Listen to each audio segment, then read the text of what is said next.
Hello, everybody, and welcome to this week's Astroforecast. It is Sunday on November the 30th, and as of yesterday, we had Mercury stationed direct at 20 degrees of Scorpio, and the day before that, we had Saturn stationed direct. Actually, 2 days before that it was the 28th. I apologize. It's been a holiday week and it's been nuts. I don't know about you guys, but it's been a little crazy over here with 6 kids. So still recovering from surgery. But we now have Saturn direct and we have Mercury direct, and they will be moving direct for a while. But what we're really paying attention to is Mercury is going to be in his retro shade until December the 12th. All right. So this forecast, like I said, is from November the 30th to December the, what is that? Yeah, the 7th. Okay. Thank you guys for your patience. I had surgery and then we had Thanksgiving break and we had our kids. So we had so many kids here and trying to recover from surgery. So usually these come out on Fridays or Saturday mornings and you have a little bit more time to digest it. But to let you guys know, this recording will be shorter because the major aspect this week is the full moon. There's not really any other major aspects this week. This full moon is taking up all the space and wants all the attention. And so I want to talk to you guys quickly about, like I said, these planets going direct, what they mean, get into the other 3 transits this week that we're going to discuss. But we have officially made it through November as of today. November had 66 major transits in it, which is huge. And we have officially gotten past this month at the time of this recording. And we're now moving into the last month of a 9-year. The 9-year is a year of completions. And not only that, but in Chinese astrology, we're in the year of the snake. So to have a 9-year of completion, the same time that we have the transformative snake that is shedding its skin to create something new, knowing that 2026 is a 1 year, knowing we're back at, starting over. And we have so many early Aries transits that kick back off in 2026 that it's an important year. And I know I've been saying it all year long in 2025. 2025 is a year of setting up. It's a year for those that are aware and attuned to get ahead of people, because people are going to be trying to do the things that we've been doing in 2025 and 2026 to catch up. But all of these aspects in Aries, they're going to require initiation, bravery, quick movement, act first, think later kind of energy. And for those that were aware and practicing, we kind of got like, a year of practice to look at what that might look like, what might change, what might be initiated, what new self-concepts we want to develop. And then now, they're going direct again and we'll be going back into Aries, including Saturn and Neptune. So this is a time that we're really trying to figure out like what's working, what's not working. All right. So let's go ahead and get into it. So on the 2nd, which is Tuesday, and it's already active as of today, which is Sunday, November the 30th, Venus just ingressed 0 degrees of Sagittarius. It's also Sagittarius season. It feels like Sagittarius season just like kicked off so quickly, but it did. And I'm super excited because I love Sag season. But we've also got Venus now entering into Sagittarius, and then Mercury is going to be back in Sagittarius in a week. So we've got a lot of Sag energy coming, the quest, the truth, the mission, the dogma, the belief systems, feeling like you're on this kind of journey, or you're looking for a guide, or you're becoming a guide. All of those things are starting to kind of come back around. And to have Venus and Mercury direct, as well as the sun, a lot of energy is going to be on Sagittarius. So on Tuesday, though, we have the exaction of Venus in a sextile to Pluto direct. So that's important. Pluto in a sextile to Venus is powerful. It's sexy, it's magnetic, it is passionate, it's exciting because it's Aquarius and Sagittarius. And like I said last week, they love each other. They get along really, really well, or they don't, because they're both a bit of a know-it-all. And I feel like I can say that because I have major Sag and Aquarius placements. But yes, it is a lucky aspect. And that energy carries all week, but especially from Sunday until Tuesday, and that will be at 4 in the morning. Okay. Now, the big aspect that we're talking about is the full moon at 13 degrees of Gemini on Wednesday. So I'm going to tell you the other two ones that we will have on Saturday and Sunday, and then we're going to spend the rest of our time talking about this full moon. So on the 6th, which is Saturday, we will have Mercury in a trine with Jupiter. So Mercury will be back up to 24 degrees of Scorpio, and it's going to come into a trine with Jupiter retrograde at 24 degrees of Cancer. This is a lucky day. They are just kind of dancing with each other from now until summer of 2026, where they're supporting each other. They're trying to concretize things. They're trying to help you nurture yourself. These are very helpful and supportive energies where Mercury is the communicator, the thinker, the processor. It's a lot of illumination, talking, contracts, commerce. That's Mercury.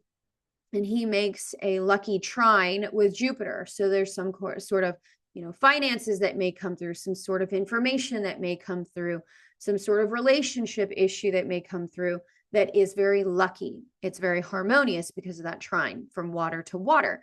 Then the next day, Mercury is going to trine Jupiter. So we will have the aspect of bringing those two aspects that have been an exact trine. And this carries all weekend because we're talking about exactions, but they're only 1 degree apart. So this energy is carrying all weekend long, and it has a really helpful effect to concretize things, to create some discipline, to have some control around things, to really help with plans that you may have or committing to things and, being able to be disciplined about something.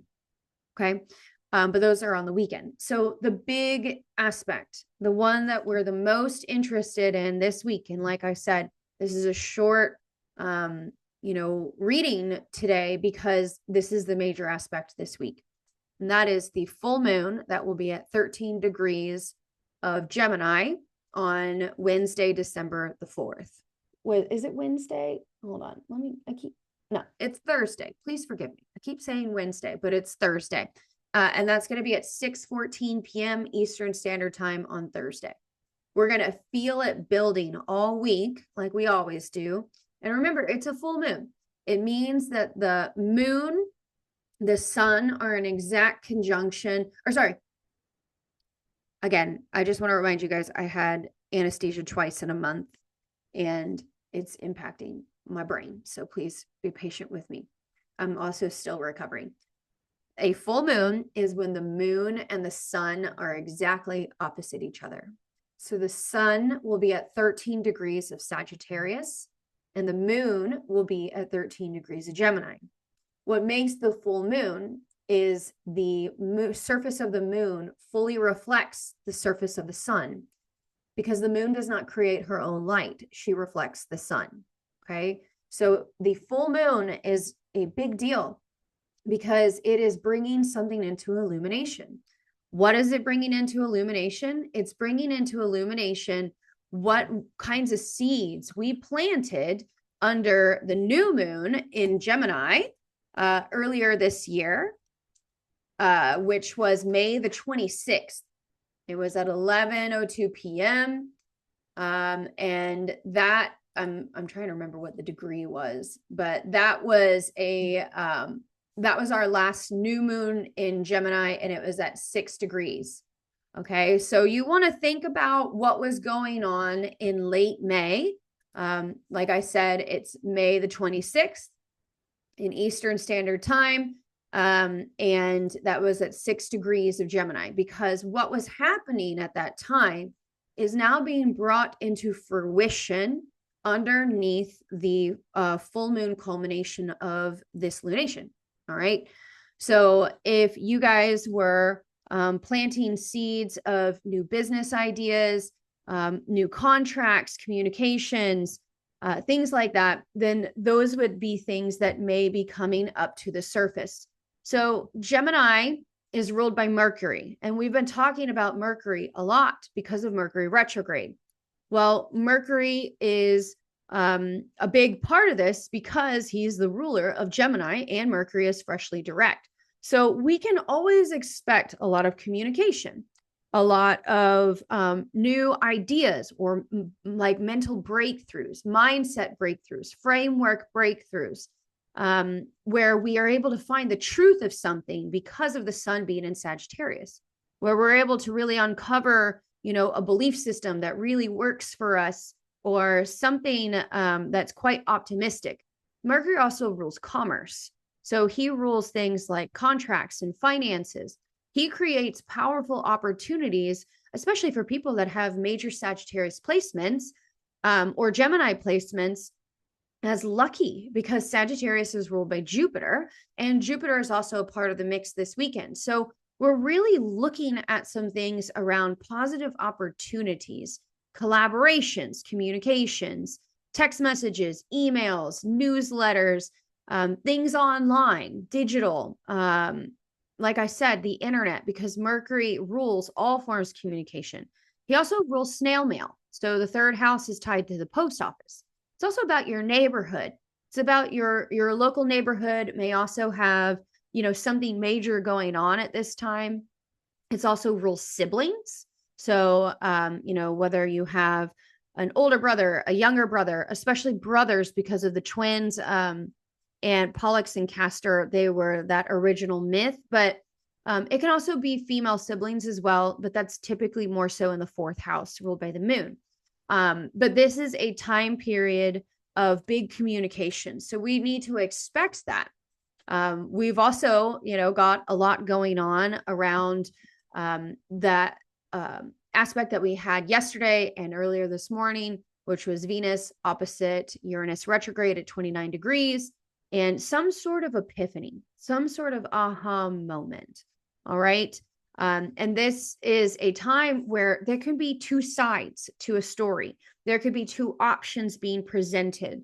And that is because of Gemini being the twins. Okay. Now we've got so much to talk about with this lunation, because not only is it a big deal because it's, full moons are big deals, but because of the fact that it is an aspect exactly to the nodes of fate.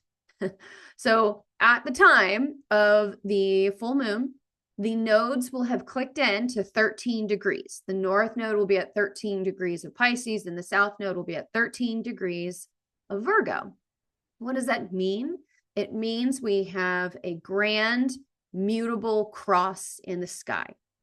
And mutable crosses are a very interesting thing because they're changeable, they're adaptable, but they create this cross. Well, the cross represents something coming to an end, needing to surrender something, recognizing like what's not working and what is working. Virgo rules service and Pisces rules surrender. And it's a lot about this kind of like cross, this burden of suffering and of service, of discipline and devotion. That's very Virgo oriented. It's the Vestal Virgin, it's the priestess. And then we've got Pisces, which is the mystic, the mermaid, the oracle, the high priestess. They're different in the way that they heal. One is more efficient and logic oriented, data oriented, science driven, and the other is more mystical and magical, that being Pisces. Well, to have all of this going on means that there is some sort of crossroad that is coming up. And it is all about the 4 mutable signs. So let's talk about what that is. So at the center of this, obviously, is the full moon. So where is the full moon happening? In Gemini. Where is the sun? Sagittarius. So we're really focused on those 2 parts of your chart, which is what we're going to talk about in class on Monday. those two parts of your chart are getting extremely illuminated.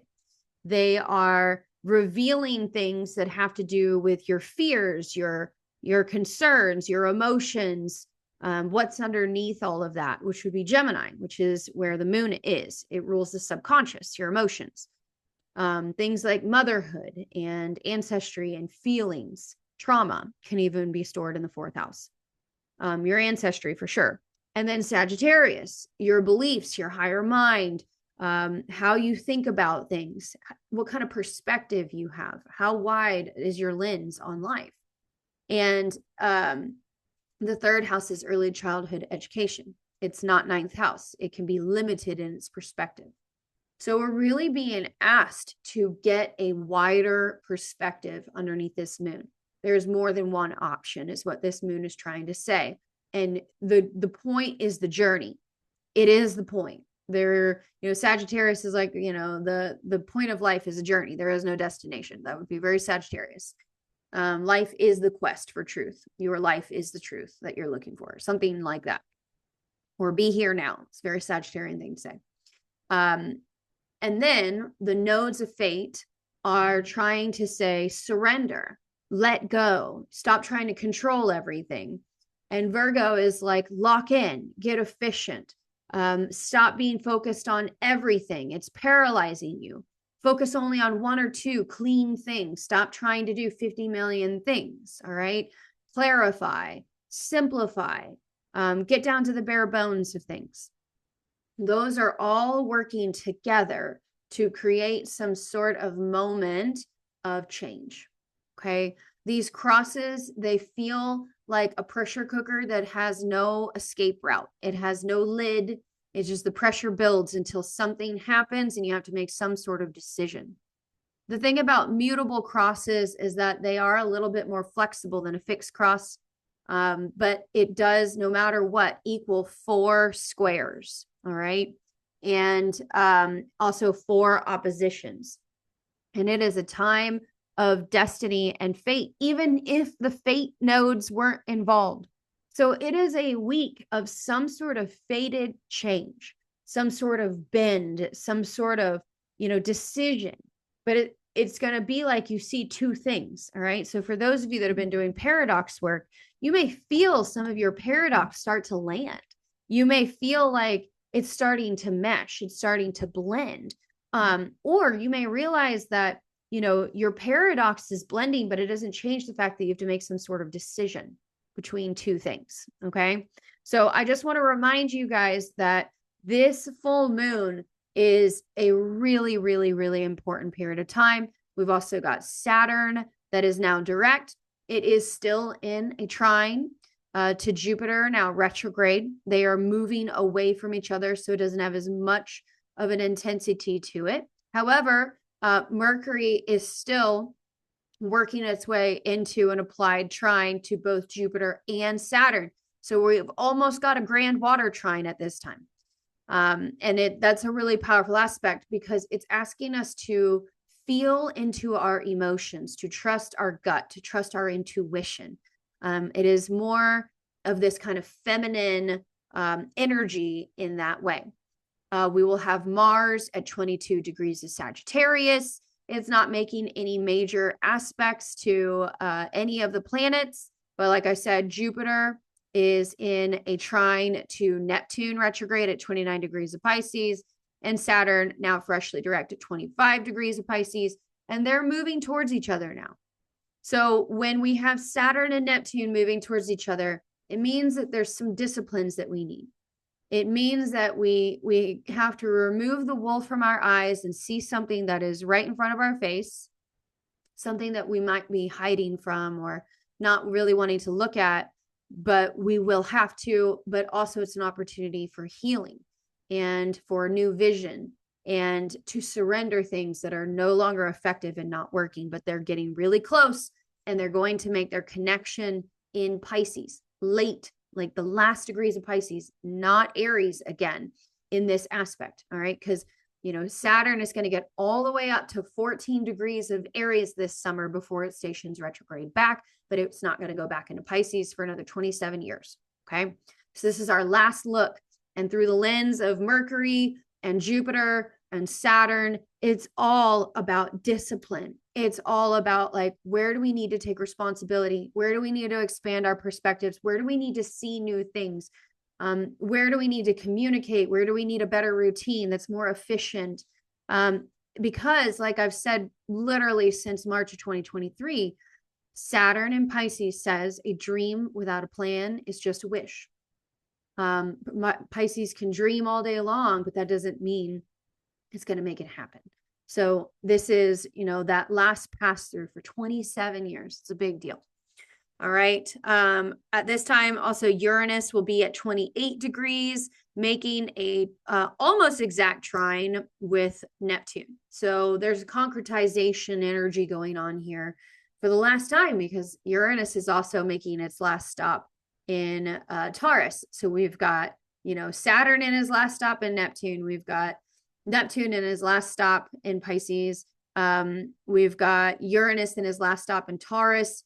And then it's like 2026, everything moves and it stays. Like it's all new energy in 2026. So it's like your last kind of look to be prepared as you get ready to move through. All right. So I hope that this is helpful for you guys. Your tarot card prompt is going to be super simple this week, but make sure that if you want me to answer it, that you guys put it in the Google document. And that is, what is the new moon the full moon in Gemini illuminating for me? That's it. That's all it is. Just one card. I can't wait to see you guys in class tomorrow. I hope that you had a great holiday. Thank you guys for your patience as I've been healing over here and, getting better from my surgery. So I can't wait to see you guys tomorrow. Until then.